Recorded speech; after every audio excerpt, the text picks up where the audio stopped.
नमस्कार दोस्तों, आपका एक बार फिर स्वागत है हमारे इस एसएससी जीडी के प्रैक्टिस बैच में। आज हमारी परसेंटेज की सेकंड क्लास है। इससे पहले हम एक क्लास कंप्लीट कर चुके हैं और आज हमारी ये दूसरी क्लास है, जिसमें हम एसएससी के प्रीवियस ईयर क्वेश्चंस को यहाँ पर डिस्कस कर रहे हैं। तो चलते हैं सीधे सवालों पर। पहला हमारा सवाल है कि यदि संख्या 40 में 40% की वृद्धि की जाती है तो वास्तविक वृद्धि क्या होगी। तो वास्तविक वृद्धि क्या होगी। संख्या क्या है हमारी 40। तो 40 में अगर हम 40% की वृद्धि करेंगे तो 40% को हटाए नीचे 100, तो ये कितना हो गया, 4 चौको 16। कितने प्रतिशत की वृद्धि हो जाएगी, 16% की उसमें वृद्धि हो जाएगी।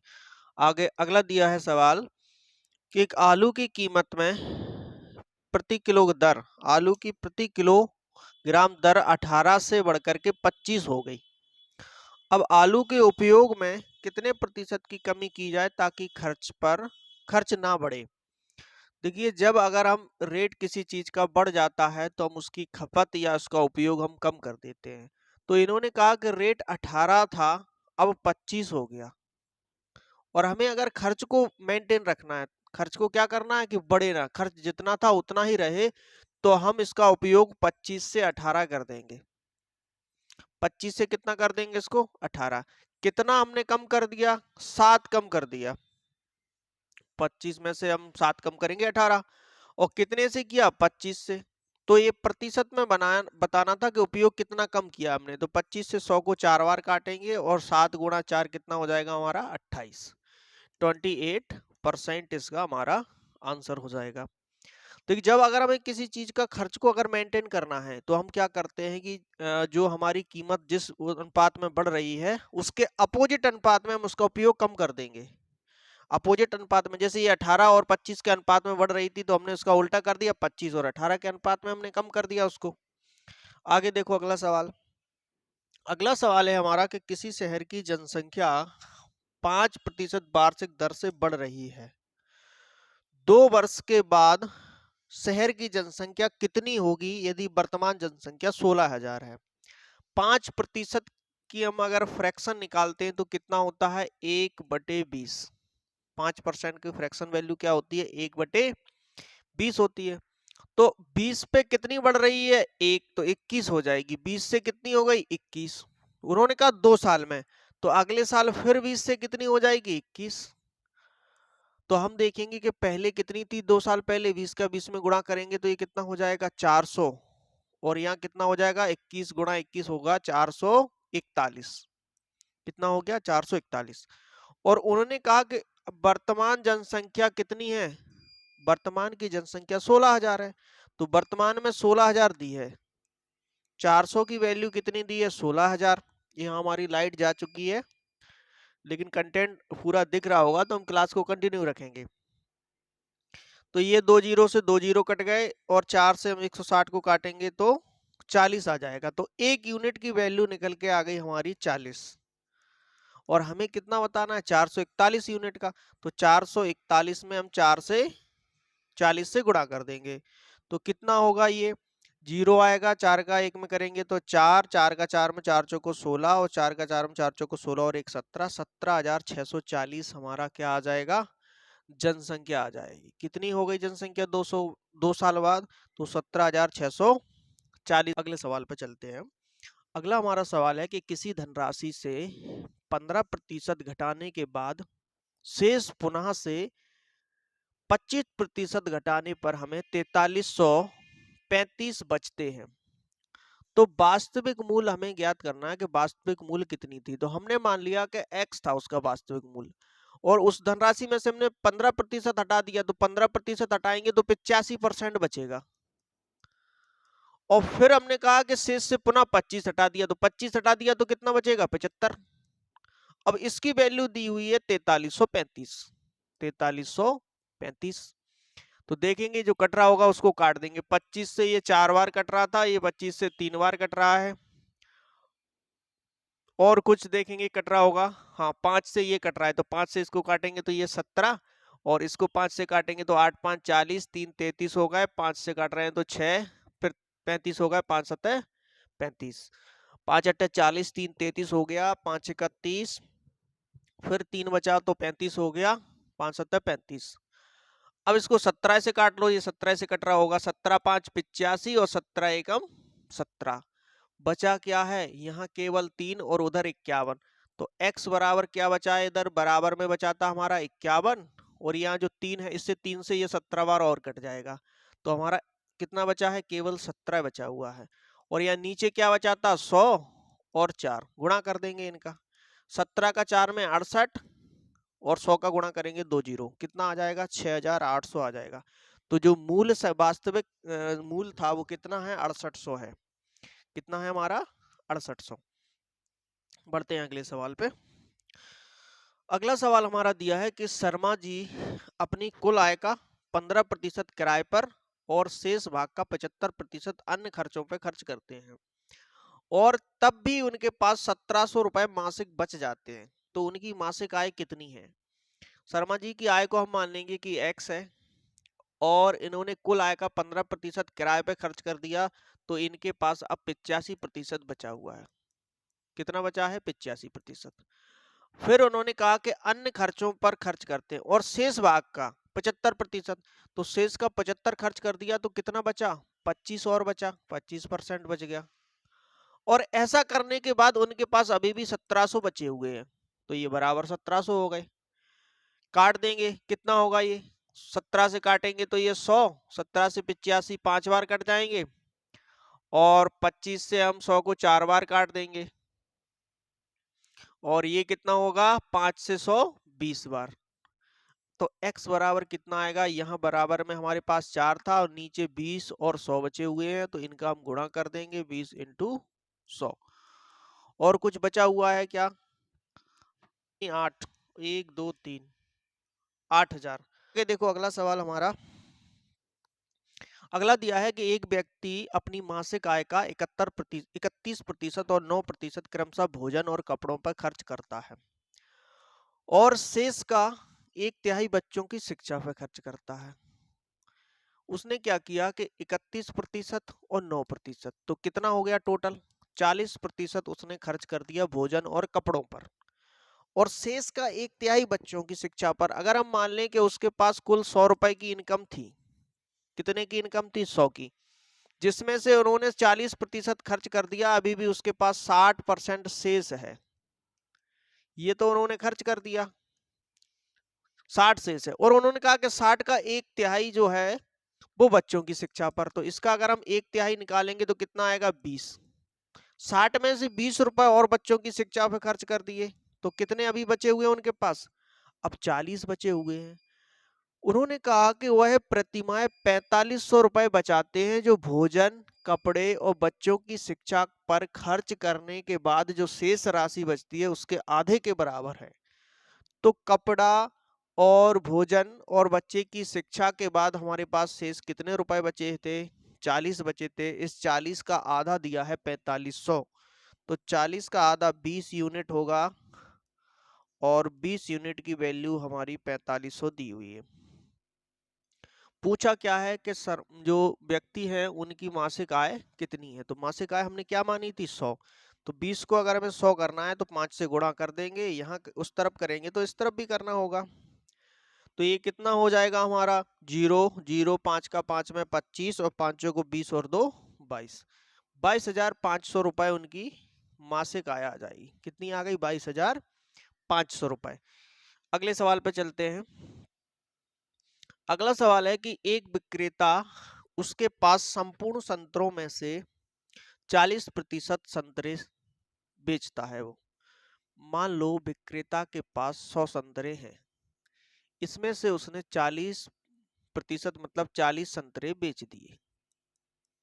कितने संतरे, 40 बेचे, और शेष का 10% उन्होंने फेंक दिया। शेष का 10%, शेष कितना था, 60 था। इस 60 का जब हम 10% निकालेंगे तो 6 आएगा। शेष का 10% फेंक दिया, तो 6 उन्होंने फेंक दिए, ये फेंके। तो अब उसके पास कितने बचे हैं शेष, 54 बचे हैं। कितने शेष बचे हैं, अब 54 उसके पास शेष है। फिर उन्होंने कहा कि अगले दिन वह शेष का 50% बेचता है, मतलब शेष 54 थे, इसका भी 50% बेचता है, तो 54 का 50% होगा 27। 50% का मतलब आधा, तो 54 का आधा 27। और उन्होंने कहा कि शेष फेंक देता है, तो मतलब 27 उसने 27 बेचे और 27 फिर फेंक दिए उसने, ये 27 फेंक दिए। कितने फेंक दिए? 27 फेंक दिए। उन्होंने कहा कि विक्रेता अपने संतरों का कितने प्रतिशत फेंकता है, तो यहाँ उसने 27 यहाँ फेंके थे, 6 यहाँ फेंके थे, तो 27 और 6 कितने हो गए? 33 फेंक दिए। तो 100 में से अगर वो 33 फेंक रहा है तो 33% फेंक रहा है वो। क्या फेंक रहा है? 33%। तो इसका जो ऑप्शन होगा हमारा डी, ये करेक्ट होगा। डी ऑप्शन कितना होगा? 33।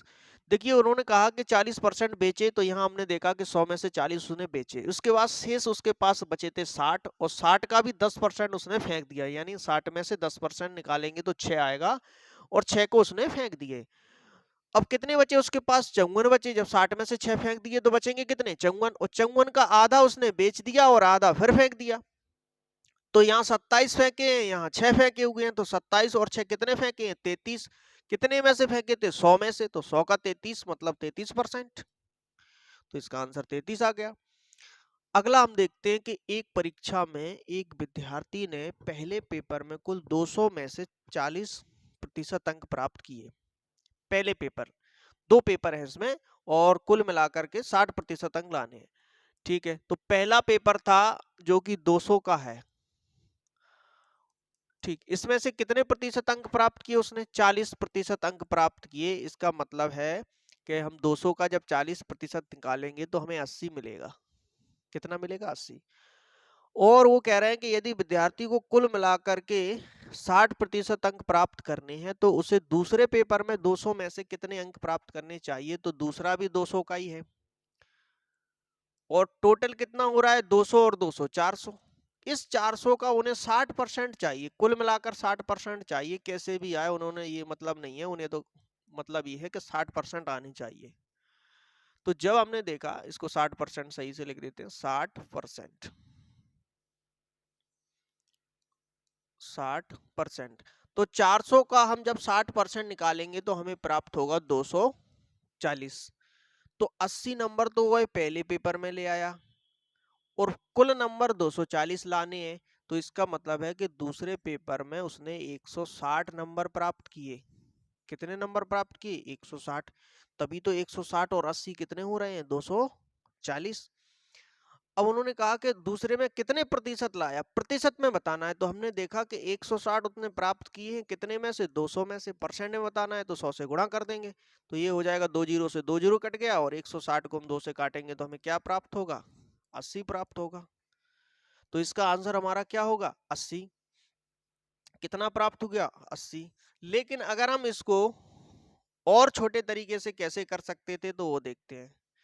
जैसे उन्होंने कहा कि पहले पेपर में उसने केवल 40% अंक प्राप्त किए, दूसरे में वह कितना? दोनों पेपर बराबर के हैं, दोनों ही पेपर बराबर के, ये सवाल में दिया हुआ है।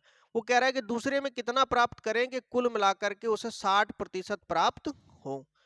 तो उसने पहले में कितने कम किए थे? 20% कम प्राप्त किए, क्योंकि 60 लाना था ना टोटल।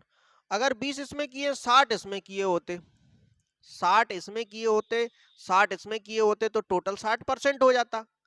लेकिन उसने इसमें 40 किए थे, तो इस 20 की भरपाई कौन करेगा? दूसरा पेपर। तो 60 इसको अपने पहले से लाने होंगे और 20 इस पहले की भरपाई करेगा, तो कुल मिलाकर के 80% लाने होंगे। ये तरीका भी हो सकता है इसको करने का। तो ये तरीका क्या हो गया? इससे भी हमारा क्या आया? 80%। इन दोनों में से जो हमें अच्छा लगेगा उसको हम फॉलो कर लेंगे। देखिए अगला सवाल देखिए। एक उम्मीदवार जो 50% अंक प्राप्त करता है और वह 100 अंकों से अनुत्तीर्ण हो जाता है। एक उम्मीदवार जो 50% अंक प्राप्त करता है और वह 100 अंकों से अनुत्तीर्ण हो जाता है, लेकिन अन्य उम्मीदवार जिसने 78% अंक प्राप्त किए हैं वो उत्तीर्ण अंक से 30% अधिक प्राप्त करता है, तो अधिकतम अंक कितने हैं? इस सवाल को एक बार आप वीडियो को रोक करके खुद से लगा के देखें कि आपका आंसर क्या आता है और करने का क्या तरीका रहता है। ठीक है, इसके बाद आगे की वीडियो देखेंगे आप। देखिए हम इसमें मान लेंगे कि ए जो लाइन है वो पासिंग लाइन है। पासिंग लाइन का मतलब है कि इस लाइन पर जितने नंबर आएंगे वो व्यक्ति फिक्स पास होगा। क्या हो जाएगा? फिक्स पास। जैसे होता है परीक्षा में कि 50% अंक यानी 100 में से 50 लाओगे तो पास हो जाओगे, 50 से नीचे फेल, 50 से ऊपर पास, से भी अच्छे आ गए। तो हमने इस लाइन को मान लिया कि ये जो लाइन है वो पासिंग लाइन है। इस लाइन पे जिसके भी नंबर आएंगे वो व्यक्ति फिक्स पास होगा। एक व्यक्ति था जिसने 50% अंक प्राप्त किए तो इस लाइन से वो नीचे रह गया। तो एक व्यक्ति जिसने 50% अंक प्राप्त किए वो इस लाइन से 100 नंबर पीछे रह गया, 100 नंबर से फेल हो गया था। तो कितने अंक पीछे रह गया? वो 100 अंक पीछे रह गया। एक दूसरा विद्यार्थी था या उम्मीदवार था जिसने 78% अंक प्राप्त किए, जो कि उत्तीर्ण अंक हमने इसको माना, उससे 30% अधिक ले आया। तो 30% उसने कितने अधिक प्राप्त किए? 78% प्राप्त किए, जो इससे कितने अधिक हैं? 30%। 30% अधिक हैं, तो इसका मतलब है कि उसको 10 नंबर लाने थे, वो 13 नंबर ले आया।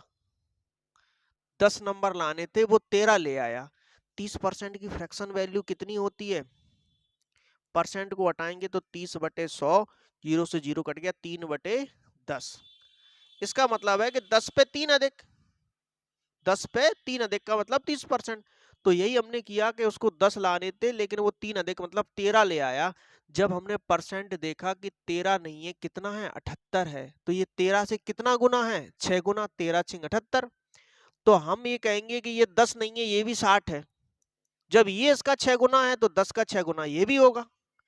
तो पासिंग परसेंट हमें उत्तीर्ण प्रतिशत कितना प्राप्त हुआ? कि 60% प्राप्त हुआ। अब हम देखेंगे कि पहले वाले को 60%, यहाँ पास होने के लिए 60% लाना था, और ये पहला विद्यार्थी या उम्मीदवार है उसने केवल 50% लाया और 100 अंक से फेल हो गया। इसका मतलब है कि वो 10% से फेल हुआ है। और अंकों में कितने से फेल हुआ था? 100 अंकों से। तो 10 की वैल्यू 100 के बराबर है। हमें क्या बताना है? हमें अधिकतम अंक, पूर्णांक बताने। तो एक जीरो यहाँ चिपकाएंगे तो एक यहाँ चिपका देंगे, कितनी आ जाएगी? 1000 आ जाएगी। और ये हमारा तीसरा ऑप्शन कहीं सही हो जाएगा। ठीक है, इस सवाल को आप दोबारा से देख सकते हैं अगर ये तरीका अच्छा लगा हो। ठीक है, अगला देखो। अगला है कि दो उम्मीदवार के बीच एक चुनाव में डाले गए मतों के 58% मत प्राप्त करने वाला व्यक्ति इतने बहुमत से विजय निर्वाचित होता है। तो डाले गए मतों की कुल संख्या बतानी है। देखिए, अगर यहाँ मान लेते हैं कि मतदान 100% है, अपने आप में 100 है, जिसमें से एक व्यक्ति लेके आया 58%। कितना लेके आया? वो दो ही उम्मीदवार हैं। जब ये 58% ये ले आया तो इसके पास कितने बचे? 42%। 42 और 58 100 के बराबर हो गए। और ये कितने परसेंट से जीत गया? कितने परसेंट से ये जीत गया? तो ये 16% से जीत गया। देखेंगे 2 और 6 8, 4 और 1 5, तो 16% से जीत गया। लेकिन मतों में कितने से जीता है? तो 4032 से जीता है। कितने से जीता है? 4032 से। तो हम देखेंगे कि 1% की वैल्यू कितनी होगी? तो 1% की वैल्यू होगी हमारी 16 से, इसको काट देंगे तो ये हो जाएगा 1, और इधर 16 को काटेंगे तो 16 दूनी 32, 8 बचे 33 हो गया, 16 दूनी 32, फिर एक बचा 16 दूनी 32, 3 बचे 32, तो 16 दूनी 32। ये कितने हो गए? हाँ, इसमें कहीं कोई गलती हो गई है शायद, देख लेते हैं कितना है। 4032 है, तो ये कितना आ रहा है? 16 दूनी 32। ये हमारी अब इलेक्ट्रिसिटी आ चुकी है। 16 दूनी 32, 8 बचा है, 83 हो गया, सॉरी। तो 16 पंचे 80, 3 बचे हुए 32, 16 दूनी 32, 252 आ गया ये हमारा। 1% की वैल्यू हमारी 252 निकल के आई। अगर हमें 100% की बतानी है तो 2 जीरो यहाँ चिपका देंगे तो 2 यहाँ चिपका देंगे। 25,200 क्या आ गया इसमें? कुल मत आ गए। कितने आ गए? 25,200। ठीक है, उम्मीद है ये बात आपको समझ आ गई होगी। जब पहला उम्मीदवार 58% ले गया तो दूसरे के पास 42 बचे होंगे। ये 16% से जीत गया और मतों में 4032 से जीत गया। तो 100% की वैल्यू हमारी 25,200 हमें प्राप्त हुई। देखिए, अगले सवाल पे चलते हैं। अगला हमारा सवाल है कि एक चुनाव में फिर से हमें दो उम्मीदवार मिल गए। मान लो कि एक बीजेपी है और एक कांग्रेस है। ए और बी थे। निर्वाचन क्षेत्र में मतदाताओं की कुल संख्या 90,000 थी और कुल मतों का 70% मतदान हुआ। अब मतदान में से 60% मत ए के पक्ष में डाले गए तो बी को कितने मत प्राप्त हुए। देखिए टोटल हमारे पास कितने मत हैं, तो 90,000 मत हैं। कितने मत हैं? 90,000। और इन्होंने कहा कि इसमें से मतदान 70% का ही हुआ, तो 90,000 का 70% निकाल देंगे। फिर उन्होंने कहा कि मतदान में से 60% मत ए के पक्ष में डाले गए। तो जब दो उम्मीदवार हैं, 60% एक के उम्मीद उसमें डाले गए हिस्से में, तो दूसरे के हिस्से में कितने पड़े होंगे? 40%। तो हम इसका सीधा सीधा 40% और निकाल देंगे हम। तो ये कितना हो जाएगा? 1 2 1 2 1 2 ये 0 से कट गए। तो ये कितना हो रहा है? 900 गुणा 7 गुणा 4। कितना हो जाएगा ये हमारा? ये हो जाएगा हमारा 9 चौको 36, और 36 में हम 7 से गुणा कर देंगे 100 से। ये कितना हो गया? 7 छिंग 42। और ऐसा हमें इसी ऑप्शन में प्राप्त हो रहा है लास्ट में 200। आगे भी गुणा कर लेंगे। 7 × 21 और 4 25। 25,200 हमें बी के हिस्से में पड़े। 25,200 किस हिस्से में पड़े? बी के हिस्से में। देखिए अगला सवाल क्या है। अगला सवाल है कि फिर से दो उम्मीदवार हमें मिल गए और 4340 मतों से निर्वाचित होता है। सवाल है कि दो उम्मीदवार के बीच एक चुनाव में डाले गए मतों के 64% मत प्राप्त करने वाला व्यक्ति 4340 मतों के बहुमत से निर्वाचित होता है। और डाले गए कुल मतों की संख्या यह मानते हुए कि सभी डाले गए वोट कैसे हैं? वैध हैं। तो हम देखेंगे कि अगर 100% है, उसमें से 64% एक व्यक्ति ले गया और दूसरे को कितने मिले होंगे? तो 64% ये ले गया तो दूसरे के पास 36% बचे। कितने बचे हैं? 36%। और ये कितने से जीत गया? तो हमने देखा कि 8 और 2, ये आ जाएगा 28% से ये जीत गया। और मतों में कितने से जीता है ये? 4340 से। कितने से जीता है? 4340 से। तो हम इसमें 7 से काटेंगे तो ये 4% हो जाएगा। 7 से इसको काट देंगे, 7 छिंग 42, 6 आएगा। और एक बचा तो ये 14 हो गया। 7 दूनी 14, तो ये हो गया 4% की वैल्यू 620। और हमें पूरे टोटल बताने हैं मत कितने हैं। तो टोटल करने के लिए इसमें 25 से गुणा कर दो और इसमें कर दो 25 से गुणा। तो कितना आ जाएगा? 25 का 0 में 25 आ गया, 25 दूनी 50 का 0 आ गया, हासिल 5, और 25 से 6 150, 150 और 5 155। तो ये आया 15,500। कुल मत कितने आ गए? 15,500। देखिए अगले सवाल पे चलते हैं। अगला सवाल हमारा है कि दो उम्मीदवार के बीच एक चुनाव में एक उम्मीदवार को कुल वैध मतों के 48% मत मिले, कुल वैध मतों के, और 18% मत अवैध थे। यदि कुल मतों की संख्या 17,500 थी तो दूसरे उम्मीदवार को मिले वैध मतों की संख्या कितनी थी? कुल मत हमारे दिए हुए हैं कितने हैं? 17,500। जब कुल मत 17,500 हैं, इसमें से 18% अवैध हो गए तो कितने बचे हैं? 82% बचे हैं बस। और जिसमें से एक उम्मीदवार 48% ले गया तो दूसरे उम्मीदवार को मिले कितने होंगे? दूसरे के पास 52% पहुंचे होंगे। फिर जब एक उम्मीदवार शेष का कुल वैध मतों का ले गया 48%, तो दूसरे को वैध मतों का 52% मिला होगा। तो हम 52% इसका निकाल देंगे। ये 2 जीरो से 2 जीरो कट गए। 4 से काट देंगे तो ये 13 और ये 25। 25 से हम इसको काट देंगे, 25 से 7 बार ये कट गया।